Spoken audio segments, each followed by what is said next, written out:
ಆತ್ಮೀಯ ಗೆಳೆಯರೇ, ಹಿತೈಷಿಗಳೇ, ನಮಸ್ಕಾರಗಳು. ದಿವ್ಯಾನಂದ ಮೂರ್ತಿ ಮಾತಾಡ್ತಾ ಇದ್ದೀನಿ ದಿವ್ಯಾರೂಪ ಚಾನಲಿಂದ. ಯಾವುದೇ ಒಂದು ಒಳ್ಳೆಯ ಘಟನೆಗಳು ನಡಿಬೇಕಾದರೂ ಒಂದು ಒಳ್ಳೆಯ ಟೈಮ್ ಬರಬೇಕು ಅಂತಾರೆ. For anything and everything time should be come ಅಂತ. ಹಾಗೆ ಕರ್ನಾಟಕದಲ್ಲಿನ ಲೇಖಕರಿಗೆ, ಸಾಹಿತಿಗಳಿಗೆ, ಒಳ್ಳೆಯ ಬರಹಗಾರರಿಗೆ ಈ ವರ್ಷ ಒಂದು ಒಳ್ಳೆಯ ಅವಕಾಶವನ್ನು ಈ ಸರ್ಕಾರ ಮಾಡಿಕೊಟ್ಟಿತ್ತು. ಅದೇ ವಿಧಾನಸೌಧದ ಬೃಹತ್ ಪುಸ್ತಕ ಮೇಳ.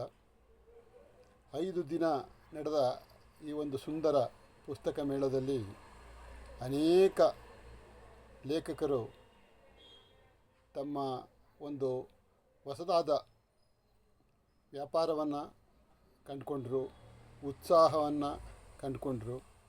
ಮತ್ತು ಅಸಂಖ್ಯಾತ ಓದುಗರಿಗೆ ತಮಗೆ ಬೇಕಾದಂಥ ಎಲ್ಲ ಕೃತಿಗಳು ಸಿಕ್ಕವು. 5 ದಿನದ ಬೃಹತ್ ಪುಸ್ತಕ ಮೇಳದ ಅವಧಿಯಲ್ಲಿ ಸುಮಾರು 4 ದಿನ ಎಲ್ಲ ಸಾರ್ವಜನಿಕರಿಗೆ ವಿಧಾನಸೌಧ ಮುಕ್ತ ಪ್ರವೇಶ ಇದ್ದುದರಿಂದ ಸುಮಾರು ಲಕ್ಷಾಂತರ ಜನರು ಒಂದು ಪುಸ್ತಕ ಮೇಳದಲ್ಲಿ ಸಕ್ರಿಯವಾಗಿ ಭಾಗವಹಿಸಿದರು. ಆಹಾರ ಮೇಳಗಳಿದ್ವು. ಜೊತೆಗೆ ವಿಧಾನಸೌಧವನ್ನು ಅತ್ಯಂತ ಹತ್ತಿರದಿಂದ, ಅದರ ಒಳಗಡೆ ಎಲ್ಲ ಕಚೇರಿಗಳನ್ನು, ವಿಧಾನಸಭಾ ಗ್ಯಾಲರಿಯನ್ನು, ಅಸೆಂಬ್ಲಿ ಟೈಮಲ್ಲಿ ನಡೆಯುವಂಥ ಎಲ್ಲ ಕಾರ್ಯಕ್ರಮಗಳನ್ನು ವೀಕ್ಷಿಸುವ ಸ್ಥಳವನ್ನು ಸಾರ್ವಜನಿಕರು ನೇರವಾಗಿ ಮುಕ್ತವಾಗಿ ನೋಡುವಂಥ ಅವಕಾಶವನ್ನು ಕಲ್ಪಿಸಿಕೊಟ್ಟಿದ್ದರು. ಇದರಿಂದ ಜನ ಭಾಳ ದೊಡ್ಡ ಸಂಖ್ಯೆಯಲ್ಲಿ ಬಂದಿದ್ದರು. ನಾನು ನಿಜಕ್ಕೂ ಒಂದು ಎಲ್ಲ ವ್ಯವಸ್ಥೆ ಮಾಡಿದ ಸರ್ಕಾರಕ್ಕೆ, ಎಲ್ಲ ಪ್ರಕಾಶಕರ ಪರವಾಗಿ, ಸಾಹಿತಿಗಳ ಪರವಾಗಿ ಒಂದು ಹೃತ್ಪೂರ್ವಕವಾದ ಕೃತಜ್ಞತೆಗಳನ್ನ ಸಲ್ಲಿಸ್ತೇನೆ. ನಾವು ಯಾವುದೇ ಕೆಲಸವನ್ನು ಅತ್ಯಂತ ಪ್ರೀತಿಯಿಂದ ಮಾಡಿದ್ರೆ ಒಂದಲ್ಲ ಒಂದು ದಿನ ಸಕ್ಸಸ್ ಬರುತ್ತೆ ಅನ್ನೋದಕ್ಕೆ ನನಗೆ ವೈಯಕ್ತಿಕವಾಗಿ ಇದು ಭಾಳ ಸಂತೋಷದ ವಿಚಾರ ಆಗಿತ್ತು. ವ್ಯಕ್ತಿತ್ವ ವಿಕಸನದ ನನ್ನ 3 ಕೃತಿಗಳು ಹಲವಾರು ವರ್ಷಗಳಿಂದ ಭಾಳಷ್ಟು ಬೇಡಿಕೆ ಪಡೆದಿದ್ದರೂ ಕೂಡ ಈ ಪುಸ್ತಕ ಮೇಳದ ಅವಧಿಯಲ್ಲಿ ನನಗೆ ಒಂದು ಪುಸ್ತಕ ಮಳಿಗೆ ಇಡುವಂಥ ಅವಕಾಶ ಸಿಕ್ಕಿದ್ರಿಂದಾಗಿ ಈ 3 ಕೃತಿಗಳು ಭಾರಿ ಪ್ರಶಂಸೆಗೊಳಗಾದವು. ಸಾವಿರಾರು ಓದುಗರ ಕೈ ತಲುಪುವುದು ಅದು ನನಗೆ ಭಾಳ ಸಂತೋಷ ನೀಡಿತು. ಅದೇ ಥರ ಅನೇಕ ನನ್ನಂಥ ಹೊಸ ಲೇಖಕರಿಗೆ ಈ ಪುಸ್ತಕ ಮೇಳ ಭಾಳ ಅನುಕೂಲ ಮಾಡಿಕೊಟ್ಟಿದೆ. ಯಾವಾಗಲೂ ಹಳೆಯ ಕೋಟನ್ನು ಧರಿಸಿದರೂ ಒಂದು ಹೊಸ ಪುಸ್ತಕ ಓದಬೇಕು ಅನ್ನೋ ಒಂದು ಹಿರಿಯರ ಮಾತಿದೆ. ಅಂಥದಕ್ಕೆ ಒತ್ತು ಕೊಟ್ಟಂಥ ಸರ್ಕಾರದ ನಿಲುವಿನಿಂದಾಗಿ ಭಾಳಷ್ಟು ಜನ ತಮ್ಮ ಬಿಡುವಿನ ವೇಳೆಯಲ್ಲಿ ಈ ಒಂದು 5 ದಿನಗಳಲ್ಲಿ ಭಾಳ ರಚನಾತ್ಮಕ ಕಾರ್ಯದಲ್ಲಿ ತಮ್ಮನ್ನು ತೊಡಗಿಸ್ಕೊಂಡ್ರು ಅಂತ ಹೇಳಿದ್ರೆ ತಪ್ಪಾಗಲ್ಲ.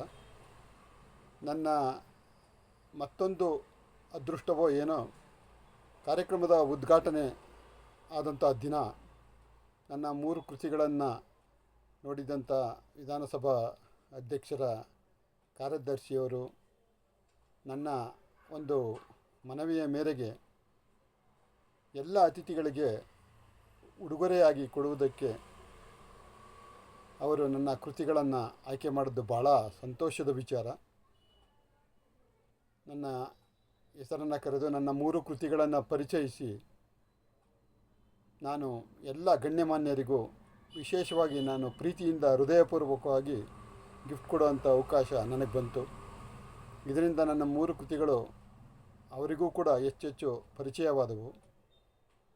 ಇದು ಎಲ್ಲ ಒಂದು ಸಣ್ಣ ಸಣ್ಣ ಸಂತೋಷಗಳು ನಮ್ಮ ಜೀವನದಲ್ಲಿ ಮಹತ್ತರ ಬದಲಾವಣೆಯನ್ನು ತರ್ತವೆ. ನನ್ನ ಮನಸ್ಸಿಗೆ ಸಂಬಂಧಪಟ್ಟಂಥ ಈ 3 ಕೃತಿಗಳನ್ನು ಕೊಂಡು ಹೋದ ಅನೇಕ ಜನ ನನಗೆ ಪುಸ್ತಕ ಮೇಳ ಮುಗಿದು ಈ ದಿನದವರೆಗೂ ಭಾಳಷ್ಟು ಕರೆಗಳನ್ನು ಮಾಡಿದ್ದಾರೆ. ಜೊತೆಗೆ ವಿಧಾನಸಭಾ ಕಾರ್ಯದರ್ಶಿಯವರು ವಿಧಾನಸೌಧದಲ್ಲಿನ ಗ್ರಂಥಾಲಯಕ್ಕೆ ನನ್ನ 3 ಕೃತಿಗಳನ್ನು ಖರೀದಿಸುವ ಬಗ್ಗೆ ಭರವಸೆ ಕೊಟ್ಟು ಆ ಹಾದಿಯಲ್ಲಿದೆ. ಹೀಗೆ ಹಲವು ಹೊತ್ತು ಸಣ್ಣ ಪುಟ್ಟ ಸಂತೋಷಗಳು ಈ ವಿಧಾನಸೌಧ ಪುಸ್ತಕ ಮೇಳದಿಂದ ಆಗಿದೆ. ನಮ್ಮ ಚಾಮರಾಜನಗರ ಜಿಲ್ಲೆಯ ಪತ್ರಿಕೆ ಅಂತೂ ಜಿಲ್ಲೆಗೆ ಹೆಮ್ಮೆ ತಂದ ಲೇಖಕ ಅಂತ ನನ್ನ ಬಗ್ಗೆ ಬರೆದಿದ್ದಾರೆ. ಭಾಳ ಖುಷಿಯಾಯಿತು. ಕೃತಜ್ಞತೆ ಅವರಿಗೆಲ್ಲ ಸಲ್ಲಿಸುವಂಥ ಕೆಲಸವನ್ನು ಈ ಮೂಲಕ ಮಾಡ್ತೀನಿ.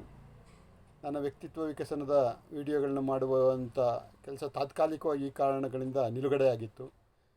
ಪುಸ್ತಕ ಮೇಳ ಒಂದು ಒಳ್ಳೆಯ ಟರ್ನ್ ಕೊಡ್ತು.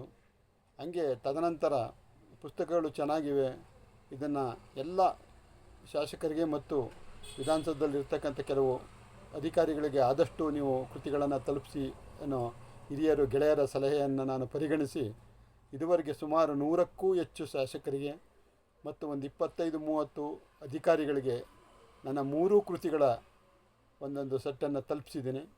ಅದು ನನಗೆ ಆತ್ಮತೃಪ್ತಿ ಕೊಟ್ಟಿದೆ. ಮುಂದಿನ ದಿನಗಳಲ್ಲಿ ಇನ್ನಷ್ಟು ಹೆಚ್ಚು ಶಾಸಕರಿಗೆ ಮತ್ತು ಅಧಿಕಾರಿಗಳಿಗೆ ನನ್ನ ಕೃತಿಗಳು ತಲುಪ್ತವೆ. ಇವೆಲ್ಲ ಆತ್ಮತೃಪ್ತಿಯಾದ ಕೆಲಸ ನಡೆದಿದೆ, ನಡೀತಾ ಇದೆ, ನಿರಂತರವಾಗಿ ನಡೆಯುತ್ತೆ. ನನ್ನ ಉದ್ದೇಶ ಇಷ್ಟೇ. ವ್ಯಕ್ತಿತ್ವ ವಿಕಸನದ ಕೃತಿಗಳು ಭಾಳ ಸರಳವಾಗಿರೋದ್ರಿಂದ ತುಂಬ ಚೆನ್ನಾಗಿದೆ ಅಂತ ಇದುವರೆಗೆ ಓದಿದ ನಾಡಿನ ಗಣ್ಯಮಾನ್ಯರು ಸೇರಿದಂತೆ ಸಾಮಾನ್ಯ ಜನರು, ಗೃಹಿಣಿಯರು, ಯುವಕರು, ಯುವತಿಯರು, ಸ್ವಾಮೀಜಿಗಳು, ಎಲ್ಲ ಕ್ಷೇತ್ರದ ಜನರು ಮೆಚ್ಚಿರೋದ್ರಿಂದ ಈ ಕೃತಿಗಳು ಎಲ್ಲರಿಗೂ ನಾನು ಕೊಡ್ಬೋದು ಅನ್ನೋ ಆತ್ಮವಿಶ್ವಾಸ ಹೆಚ್ಚಿದೆ. ಅದರಿಂದಾಗಿ ನನ್ನ 3 ಕೃತಿಗಳು ಅಂದರೆ ಮನಸ್ಸು ಆಗಲಿ, ಜೀವನ ಜೇನಾಗಲಿ, ಅನುಭವದ ಜೇನಾನಿ, ಅಮೃತದ ಸಂಜೀವಿನಿ, ಔದಾರ್ಯದ ಜೀವನ, ಮಾಧುರ್ಯದ ಮಧುವನ ಭಾಳಷ್ಟು ಜನರಿಗೆ ತಲುಪ್ತಾ ಇದೆ. ಈ ಕೆಲಸವನ್ನು ನಾನು ಆತ್ಮವಿಶ್ವಾಸದಿಂದ ಮಾಡ್ತಾಯಿದ್ದೀನಿ. ಇದರಿಂದ ಕೆಲವರ ಜೀವನದಲ್ಲಾರು ಒಂದು ಸಣ್ಣ ಪುಟ್ಟ ಮಾರ್ಪಾಡುಗಳಾದರೆ ನನಗೆ ಭಾಳ ಸಂತೋಷ ಗೆಳೆಯರೆ. ಮುಂದಿನ ದಿನಗಳಲ್ಲಿ ರಾಜ್ಯದ ಹೆಚ್ಚೆಚ್ಚು ಜನರಿಗೆ ನನ್ನ ಕೃತಿಗಳು ತಲುಪುವಂತಾಗಬೇಕು ಅನ್ನೋದು ನನ್ನ ಆಶಯ. ಏಕೆಂದರೆ ನಾನು ಕೃತಿಯ ಮೂಲ ಉದ್ದೇಶನೇ ವ್ಯಕ್ತಿತ್ವವನ್ನು ವೃದ್ಧಿಸುವ ಬಗ್ಗೆ. ನಾನು 100 ಲೇಖಕರ ಪುಸ್ತಕಗಳನ್ನು ಓದಿ ಅದನ್ನು ಅರಗಿಸ್ಕೊಂಡು ನನ್ನದೇ ಆದ ರೀತಿಯಲ್ಲಿ, ಸರಳ ರೀತಿಯಲ್ಲಿ ಬರೆದಿದ್ದೇನೆ. ಇದು ಜನರೆಲ್ಲರಿಗೆ ಮೆಚ್ಚುಗೆಯಾಗಿದೆ.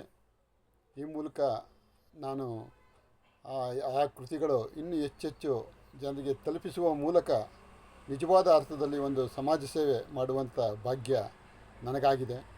ಅದನ್ನು ಈ ಚಾನಲ್ ಮೂಲಕ ನಿಮ್ಮೊಂದಿಗೆ ಹಂಚ್ಕೋತಾ ಇದ್ದೀನಿ. ಒಟ್ಟಾರೆ ನನ್ನ ಸಾಹಿತ್ಯದ ಕೆಲಸಗಳಿಗೆ ಒಂದು ಪ್ರೇರಣೆಯಾದಂಥ ಒಂದು ಕಾಲ ಬಂದಿದೆ. ಯಾವುದೇ ವ್ಯಕ್ತಿಯ ಘನತೆ ಸುದೀರ್ಘ ಕಾಲ ನಾವು ಕಾಪಾಡಿಕೊಂಡರೆ ಆ ಘನತೆ ಆತನನ್ನು ಕೈ ಹಿಡಿಯುತ್ತೆ ಅನ್ನೋದಕ್ಕೆ ಈ ಕೃತಿಗಳ ಯಶಸ್ಸೇ ಸಾಕ್ಷಿಯಾಗಿದೆ. ನಾವು ಯಾವುದೇ ಕೆಲಸವನ್ನು ಸತತವಾಗಿ ಮಾಡಿದಾಗ ಒಂದಲ್ಲ ಒಂದಿನ ಅದು ಯಶಸ್ಸು ತಂದೆ ತರುತ್ತೆ. ಸಾವಿರಾರು ಹಸುಗಳ ಮಧ್ಯೆ ಇರೋ ತಾಯಿ ಹಸುವನ್ನು ಅದರ ಕರು ನಿಖರವಾಗಿ ಹುಡುಕಿ ಬರುವಂತೆ ನಾವು ಮಾಡಿದ ಸತ್ಕಾರ್ಯಗಳ ಫಲ ಒಂದಲ್ಲ ಒಂದು ದಿನ ನಮ್ಮನ್ನು ಹುಡುಕಿ ಬರುತ್ತೆ ಅನ್ನೋದಕ್ಕೆ ಈ ನನ್ನ ಕೃತಿಗಳಿಗೆ ಈಗ ಸಿಗ್ತಾ ಇರೋ ಯಶಸ್ಸೇ ಸಾಕ್ಷಿ ಗೆಳೆಯರೆ. ಅಂಥ ಯಶಸ್ಸಿನ ಪ್ರೇರಣೆಯೊಂದಿಗೆ ಮತ್ತಷ್ಟು ಕೃತಿಗಳನ್ನು ಬರೀತೇನೆ. ಒಳ್ಳೆಯ ಕೃತಿಗಳನ್ನು ಬರೆಯುವ ಮೂಲಕ ಒಳ್ಳೆಯ ಉದ್ದೇಶಗಳು ಜನರಿಗೆ ತಲುಪುವಂತಾಗಲಿ. ನಾನು ಹೇಳ್ದಂಗೆ ಯಾವುದೇ ಒಂದು ಸಮಾಜದ, ಒಂದು ದೇಶದ ನಿಜವಾದ ಆಸ್ತಿ ಅಂದರೆ ಇನ್ನೊಂದು ಸಂದರ್ಭದಲ್ಲಿ ಪರಮ ಪೂಜ್ಯ ಡಾಕ್ಟರ್ ಶಿವಕುಮಾರ ಸ್ವಾಮೀಜಿಗಳವರು ಹೇಳಿದಂತೆ ಆ ದೇಶದ, ಆ ಸಮಾಜದ ಎಷ್ಟು ಜನ ಅಲ್ಲಿ ಚಾರಿತ್ರ್ಯವಂತ ವ್ಯಕ್ತಿಗಳಿದ್ದಾರೆ ಅದು ಆ ಸಮಾಜದ, ಆ ದೇಶದ ನಿಜವಾದ ಆಸ್ತಿಯಾಗುತ್ತೆ ಅನ್ನೋ ಮಾತು.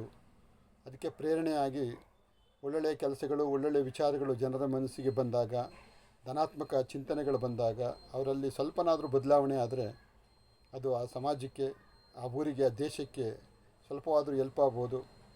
ಆ ಮೂಲಕ ಸಮಾಜ ಮತ್ತಷ್ಟು ಕ್ರಿಯಾಶೀಲವಾಗಿ ಎಲ್ಲ ರೀತಿಯ ಸಮೃದ್ಧಿ ಹೊಂದ್ಬೋದು. ಆ ನಿಟ್ಟಿನಲ್ಲಿ ನಂದು ಒಂದು ಅಳಿಲು ಕಾಣಿಕೆ ಗೆಳೆಯರೆ. ಈ ಕೆಲಸ ನಿರಂತರವಾಗಿ ಸಾಗುತ್ತೆ. ಜೊತೆಗೆ ನನ್ನ ದಿವ್ಯರೂಪ ಚಾನಲ್ ಇನ್ನು ಮುಂದೆ ವ್ಯಕ್ತಿತ್ವ ವಿಕಸನದ ವಿಡಿಯೋಗಳ ಮೂಲಕ ನಿಮ್ಮನ್ನು ತಲುಪ್ತಾ ಇರ್ತೀನಿ ಗೆಳೆಯರೆ. ಒಟ್ಟಾರೆ ಒಂದು ಸ್ಫೂರ್ತಿಯುತವಾದಂಥ ಆರಂಭ ದೊರಕಿದೆ. ಈ ಆರಂಭ well begin is of done ಅಂತ. ಈ ವರ್ಷ ಇನ್ನಷ್ಟು ನಾನು ಕೃತಿ ಬರೆಯುವಂಗಾಗಲಿ, ನಿಮ್ಮ ಎಲ್ಲ ರೀತಿಯ ಸಹಕಾರಗಳು ಸಿಗಲಿ. ಆ ಮೂಲಕ ಮತ್ತಷ್ಟು ಒಳ್ಳೆಯ ಕೆಲಸ ಮಾಡೋಕ್ಕೆ ಪ್ರೇರಣೆ ಸಿಗಲಿ ಅಂತ ನಿಮ್ಮನ್ನು ಕೇಳ್ಕೊತಾ ನನ್ನ ವಿಚಾರಗಳನ್ನ ನಿಮ್ಮೊಂದಿಗೆ ಹಂಚ್ಕೊಂಡಿದ್ದೀನಿ. ಇಂದಿನಂತೆ ಮುಂದಿನ ದಿನಗಳಲ್ಲಿ ಒಂದೊಂದು ಒಳ್ಳೆಯ ವಿಚಾರವನ್ನು ತೆಗೆದುಕೊಂಡು ನಮ್ಮ ಭಾವನೆಗಳನ್ನು ಪರಸ್ಪರ ಹಂಚಿಕೊಳ್ಳೋಣ ಗೆಳೆಯರೇ. ಸಾಧ್ಯವಾದಷ್ಟು ಪ್ರತಿಕ್ರಿಯೆ ನೀಡಿ ಅಂತ ಈ ಮೂಲಕ ಕೇಳ್ಕೊತಾ ಇದ್ದೀನಿ ಗೆಳೆಯರೇ. ನಿಮಗೆಲ್ಲ ನಮಸ್ಕಾರಗಳು.